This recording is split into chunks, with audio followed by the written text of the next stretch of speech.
Hello and welcome to the IEEE Tech Talk series.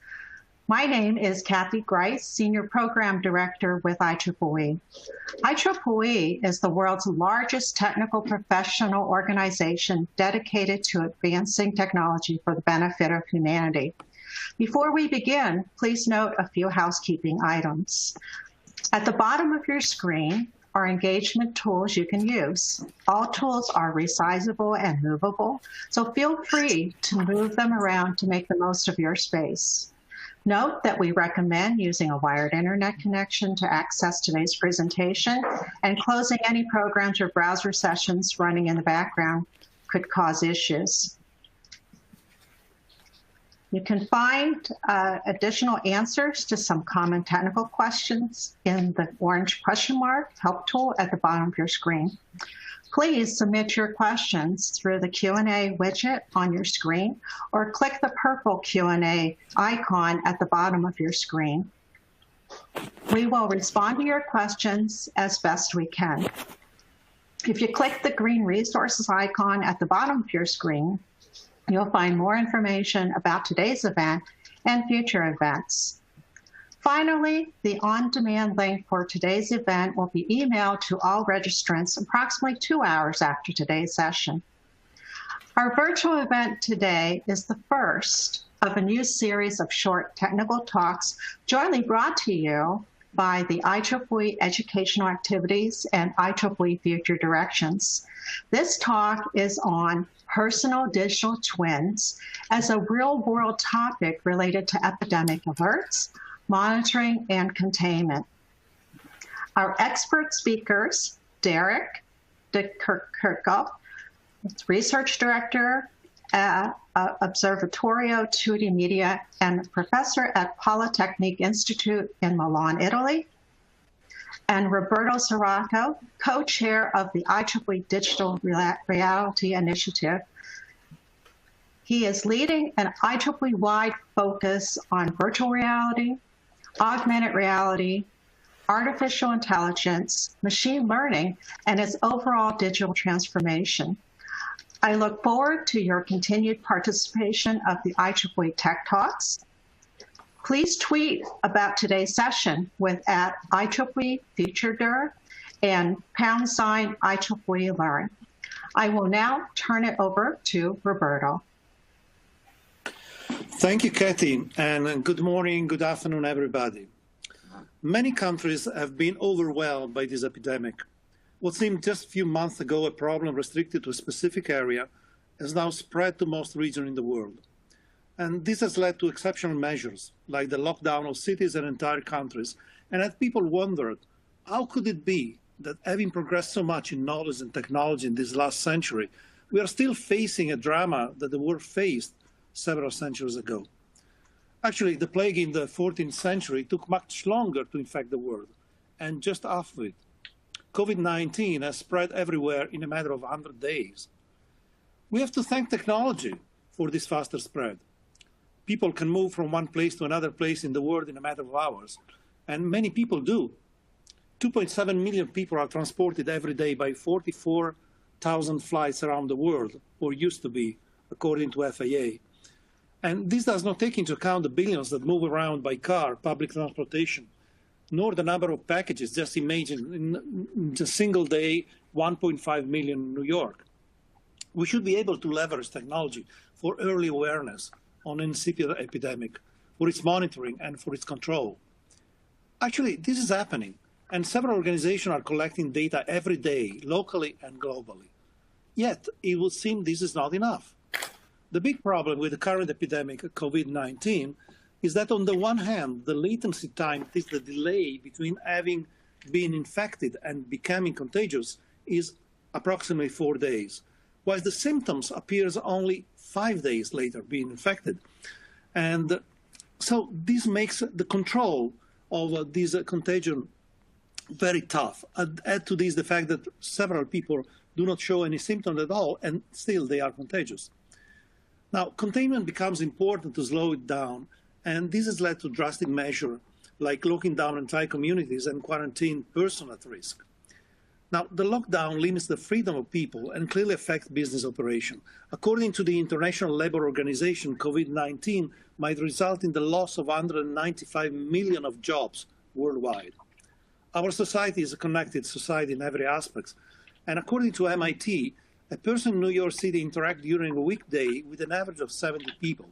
Now, notice that these numbers are not made up. They stem from analysis of cell phone movement in New York City. Now, this goes for the social life, and it goes for business.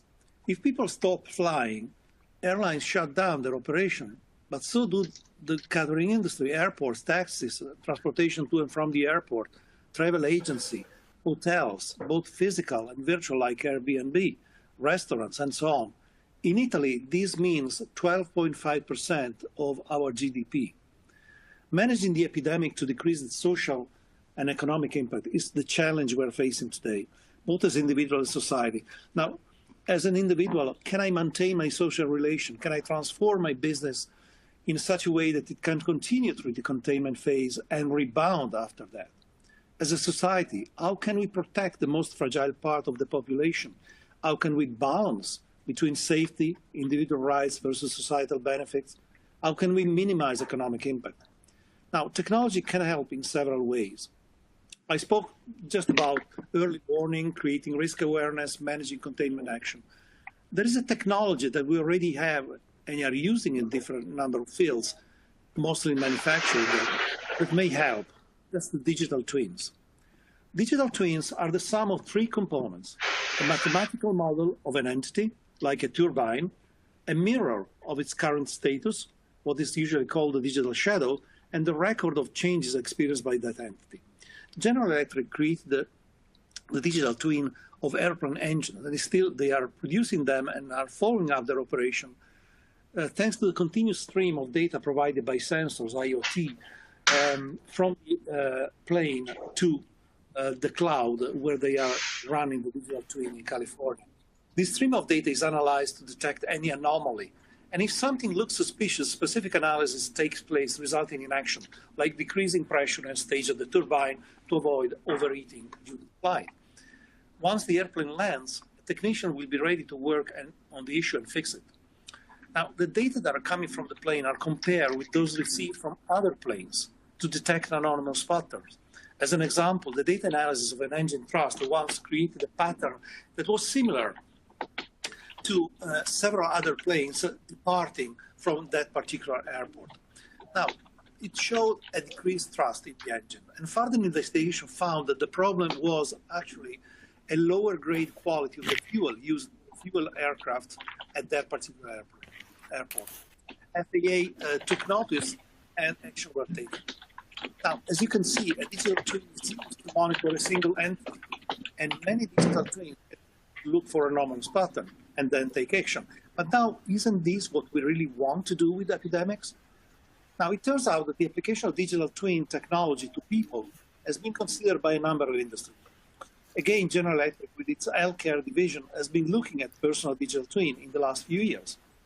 The Vice President of General Electric, John Flannery, indicated in one address to in one of their conventions that the application of digital twins to healthcare area will be an enabler for a major transformation of this sector.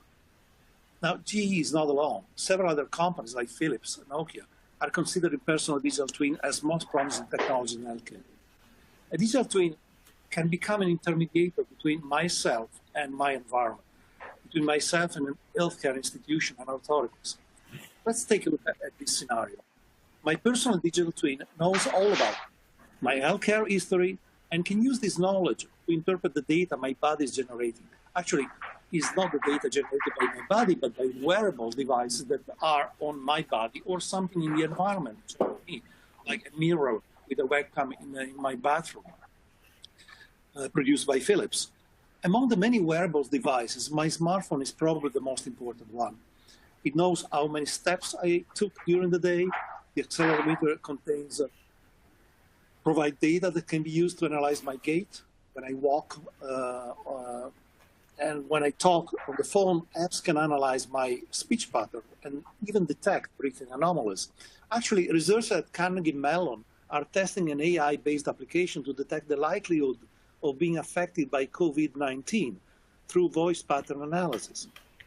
Additionally, my watch can measure heartbeat and suit the oxygenation of my blood. And there are some rumors that say that the new software on the next Apple Watch will allow oximetry measurement. Now, my smartphone also knows how close I have been to other people's smartphone and for how long. Now, this data can be analyzed to evaluate risks of exposure. The analysis can be performed by the personal digital twin or on its behalf by some services in the network that will be using neutralized data so that privacy is preserved. External analysis of data coming from smartphones within a community can pinpoint patterns and raise red flags. These red flags are made visible to single individual, to myself, to raise my awareness and induce responsible behavior, as well as to healthcare institutions that in turn may request the authority to take action. Some of these actions may involve sending specific requests to all personal digital twin in an area or to those that need to take specific measures, like reporting for a test. If a test turns out to be positive, this information changes the behavior of the personal digital twin, e.g., as an example, by sending out red flags to all those smartphones that have been close enough to have been at risk of exposure. Containment action can be enforced at the micro level, single person level, thus decreasing the overall impact, both social and economic. At the same time, the use of personal digital twin can limit the breach of privacy for as long as it's possible, and even when privacy has to be foregone, this can be limited to very specific persons. Most countries have started the debate on the use of cell phone, credit card, security camera as a way to trace possible epidemic paths and enforce testing and containment. Privacy advocates have spoken against this, although the spreading of an epidemic and its cost in suffering and economy is now stifling the opposition. On March 16, the European Commission reaffirmed the value of privacy and the need to comply with GDPR. But just yesterday, the European Commission issued a revised statement indicating that given the current situation, it is possible to harvest and use data from cell phones. All this is fine, but it should be a starting point to create a healthcare safety net that leverages on the cyberspace. We should not be afraid of leverage on the data that are becoming more and more available. Sure, we need to use them within a well-defined, transparent network. As everyone knows, every challenge is also an opportunity, and we need to exploit this opportunity to make use of the abundant technology to respond to today's challenge and to prepare for a better future. This is something we're trying to do in our initiative at the Future Direction Committee. Thank you, Tegati.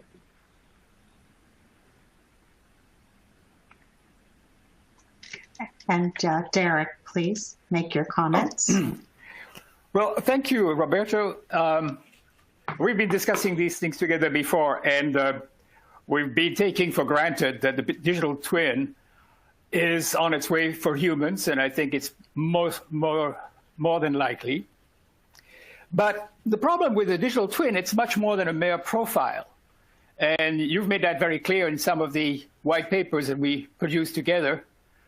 It contains much more than simply medical data. It contains pretty well minute-by-minute life story. It's a kind of a life log, so that it makes whatever information is available there is much more vulnerable to attacks, to not just by government control, but hackers and so on. So we've got to deal with this. And one of the problems of the digital twin is that for the moment, it's still at the concept level. It gives us time to deal with the representation issue, but clearly we have to consider aspects that it will take. You advocate the smartphone. We've been talking about this before. There is also the possibility of the smart watch. You could concentrate as much information in the watch eventually as you can in the smartphone, and it's easier to carry, and it's also a lot closer to the body. You could also have it as separate elements, such as a digital assistant box, and we know digital assistants have been accepted widely by the consumers. And then you could also consider a full figuration, which probably could also lead to artistic interpretations. There's all kinds of things we can do for the human personal digital twin. We can imagine business getting into it and really exploring all kinds of varieties of possibilities, applications galore. But all of that makes the digital twin still not represented legally, not having a legal status, extremely vulnerable. And I wonder what kind of legal status should we actually consider in order to protect the digital twin from all the potential harm that can come to it. And also, what kind of relationship would the twin have with its physical counterpart? How much can the physical counterpart control the twin? How much can it reserve from the twin? How much space can it keep inviolable in the twin? There's so many things that we have to consider. We need the psychologists probably to deal with many of these questions. I think in terms of legal status, for sure, we haven't had any discussion anywhere in that way. But there are many areas, many stages of twinning, and many categories that should be considered. What are the privacy levels? What are the responsibilities of both twin and the physical counterpart? To what extent, you make a very important suggestion, and I believe that we should look into that direction even as a benchmark to how to deal with the representation issue, which is that the twin should be connected directly with the institutions that, particularly in the case of coronavirus, would actually need the information, and that the twin could produce, perhaps without going all the way to make it available to the government or to business. And we know that the leaks in government and in business are rife. They never stop. And so that we have a real problem there. The institutional, indeed, could possibly transmit the information on request from certain governments. And so you've put it very nicely by suggesting that we need to know what is the relationship between the personal digital twin and the social sphere, or the social area where the twin operates and is being operated upon. One very important difference that the media have been underlining and that philosophers are getting into is the difference of the way of dealing with the coronavirus emergency, East and West. How do various countries actually deal with the problem? So I've been very interested in following this because very few people have made the observation, which should be quite readily available, that in the East, the majority of social attitudes are favoring community over individualism. Even our concern with the digital twin is a concern with the features of Western individualism. How are we both entirely self-contained persons without direct attachment to other people?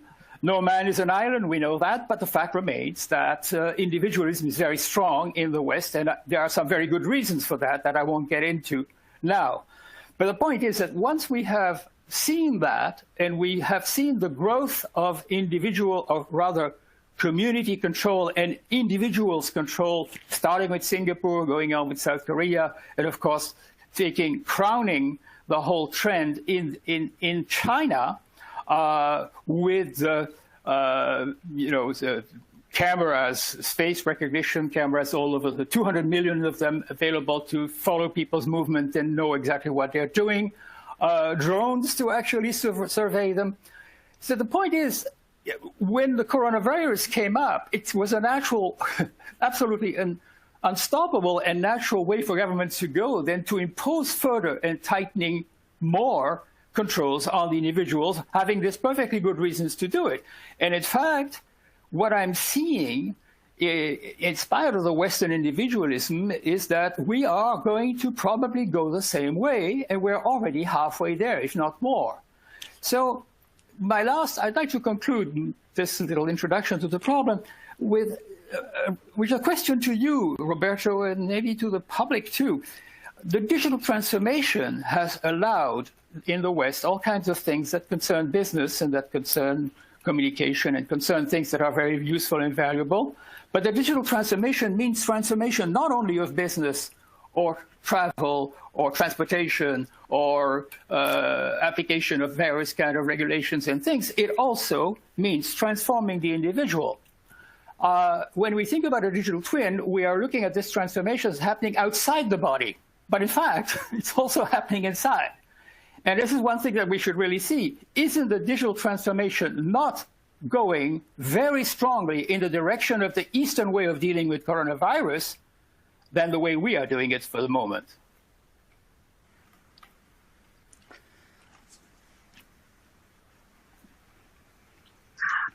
Thank you very much, Derek and Roberto. Roberto, you really set the stage here. Derek, you've got us really thinking. We've received a few questions coming in, and I want to encourage everybody that's listening in to please submit your questions through the Q&A chat window. Here's some questions. One was noted, good points, so talked about the data privacy concerns. But what about other efforts in terms of parallel efforts do you see users of the application? What are your thoughts behind that? I'm sure. Are you saying in terms of other technologies beyond the concern of privacy? Actually a blend. I would call it more hybrid based on questions, where it's in terms of like data privacy, ownership, who's really responsible? Well, I'm not sure I completely understand the question. I'm sorry. Are you talking about who is responsible for the data privacy and what kind of issue are emerging from that? It's a combination of also who's responsible for data privacy and security. Do individuals have that responsibility? Do the manufacturers have that responry? It's far-reaching. Okay, I think that Derek would be the best person to answer. I'll just give you my personal opinion. I think that privacy is something that is usually perceived when we are feeling safe. Wherever we are not feeling safe, then we are more than willing to trade privacy for, for getting help. When we're going to see our doctor, we are basically trading our privacy and exposing to the doctor all our symptoms and what we did and what we didn't, and so on. So we are releasing our rights of privacy and our concern about privacy. In the kind of environment that I have been describing, there was an attention to segment the privacy in different boxes, such as the opening of these boxes was partly under the control of the person owning the data and partly on the responsibility of the institution for the societal benefit, and eventually to the authority that will have to decide what kind of action should be enforced. And that might go into the direction of limiting the privacy of a specific individual. The overall paradigm has been imagined in such a way that you don't need to crush the privacy of everybody, but only decrease the privacy of those people that actually are potentially a danger, a moving bomb in the society. So you want to stop them. So it was a sort of way of limiting this kind of thing. In general, I think that we have the responsibility of managing our privacy, and most of the time we don't do that by publishing on Facebook and doing many other things. Manufacturers that are delivering us goods, devices, smartphones, and so on, they have the obligation of being transparent about what kind of privacy level would be ensured, and the same goes for services we're using and so on. I guess Derek has a... Yeah, no, I think your points are very, very well taken. And I think also what the purpose of this particular discussion we're having now is to see precisely where can we on one hand, protect society, the community, by allowing the information, which has been very successful in South Korea and even in Japan, various places. And to what extent can we also maintain this very Western thing which we call privacy? You know, a few years ago, Mark Zuckerberg said to people, well, guys, privacy is over. You might as well get over it. And in fact, he was already right 7 or 8 years ago. It's much worse now. The point is, one of my questions to you and then, you know, to the industry in general would be, how can you create within, forget about the digital twin, just within our already available information, how can we create a hack-proof zone of total privacy? And what would prevent the government to go right in that one in order to find out a lot more about what intentions I might have, or what things I might have done, or what worries I have, or what political party would I vote for? We have a serious problem with the digital culture. It does not allow anything to be hidden. It brings everything out. And whatever you do, unless you go all the way through every blockchain, everything you have, you're not going to get away from that. So only a legal and a state agreement, a mutual agreement between we the people and the state, may come to reassure us in the next few years as to where we are really going politically. So that's one thing that I think that trying what you do is something we should all do. And I think putting together a program that actually allows to mitigate the amount of information, to actually concentrate on that which is absolutely and essentially protective for the people. But in order to, I'm afraid I'm just going to echo Mark Zuckerberg. It is over. He certainly has proven it many times himself. Very passionate responses here. Thank you very much. To further those points, though, as you've highlighted, technology is not slowing down. It's actually accelerating over time. Yeah. Everything's so interconnected. But it sounds like what you're saying is it's really the personal aspects of data privacy, the acceptance. Innovation is just continuing. How do you see that we can balance this out, and how do we develop the market? How do we continue? How can people themselves take an action to really help this, to move it forward and to develop that acceptance? Is it just to me? Yes. Okay. To you right. or Roberto. Yes. There is a fundamental problem between the digital transformation and the pre-digital era we are just sort of almost running away from, is that in the West, responsibility is situated within the person. Responsibility is guilt. Guilt. People feel guilty if they haven't done the right thing. That is being the prime motivator. Lots of people don't care and have overcome it, but most people actually feel that if they've done something wrong, they feel guilty, and it's not a comfortable thing to carry around all the time. That's not something that operates, I'm not saying that it can't do it, but it doesn't operate principally, I think, in Eastern countries. There, faith is fundamental. It's shame, the society of shame, not a society of guilt. The West is a society of guilt. If you remove guilt, or if you remove potential decision-making and autonomy in individuals, you push them into a shame culture, away from guilt culture. So we don't have an inner motivation in order to conduct ourselves properly. The more we let some government system, some algorithmic system, actually do it for us.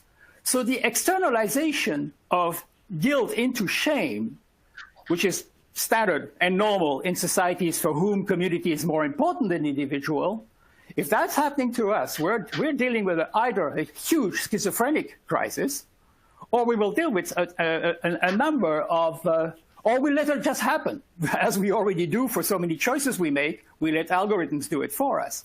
But I'm saying this is the core problem of the person, as opposed to the community on the one hand, and as opposed to the digital transformation on the other. Okay, yes, very well stated. I fully agree with Derek. I would like to add that in a way, our digital social media have shifted us a little bit from the guilt vision to the face, to the shame vision. But this has actually created another problem, because with the digital media, as they say, nobody knows you are a dog on the internet. Okay, so it's more about how you appear rather than what you are. So the face, the shame, is about how you appear, and this is not a good thing, of course, because people can pretend they are something else. Okay. Okay. So yeah. To wrap up, could you think about, on a more positive note, maybe, that we can end on, where you see 5 years from now, or even 10 years, what that future state might look like? Will we all have our own digital twin or multiple digital twins? Where do you see that technology coming into play? Okay. I think that we already see what the 5 years make. South Korea, Singapore, they learned from the SARS and the MERS, okay? And they have been much more effective today. I think that now is the time that we are learning as a Western world, and the fact that we are starting to accept the use of data as a main lever to fight and to predict pandemics and so on. I think this is something that will remain, so that the 5 years from now will be much better off, is something like this should represent itself. And digital twin is, the personal digital twin is actually a natural evolution of what we have today. I agree with that. I think that, for one thing, it's an enormous business opportunity globally. The possibility of creating umpteen applications, different representations, huge hordes of minutiae, little things that, anecdotal things in our life that we could actually share with each other. Mandating your digital twin to do stuff for you. All these things are going to be possible, and very soon. You won't have to wait for 10 years for that. And so I think it's really going to happen. But I also think that we are going to change the motivation system in social behavior. We'll have to yield a lot more to the community sensibility, and I don't think there's anything wrong with that. I'm all for it. And we will probably feel less and less guilt as we hoard less and less in ourselves, because we've put it into our twin. We can also cancel our guilt and throw it into the twin. Hey, twin, take my guilt from me. So that would be something that I can see happening. That it is really both at a psychological level and at the technological level that we are going to be facing the next 10 years. And it's not necessarily a bad thing, as I said, but it is something that you need to sort of consider right now. Excellent. We will also provide to everybody that has registered a physical visualization slide of the personal digital twins. A lot of people were requesting that today. My heartfelt thanks to Roberto and Derek. I want to thank everybody for your participation. As noted earlier, the on-demand link for today's event will be emailed to all registrants in approximately 2 hours. Before you leave, please complete our feedback survey via the teal survey tool at the bottom of your screen. Please join us for our next IEEE Tech Talk. Thank you and have a great day. Thanks to all. Thank you, Kathy. You're a wonderful moderator.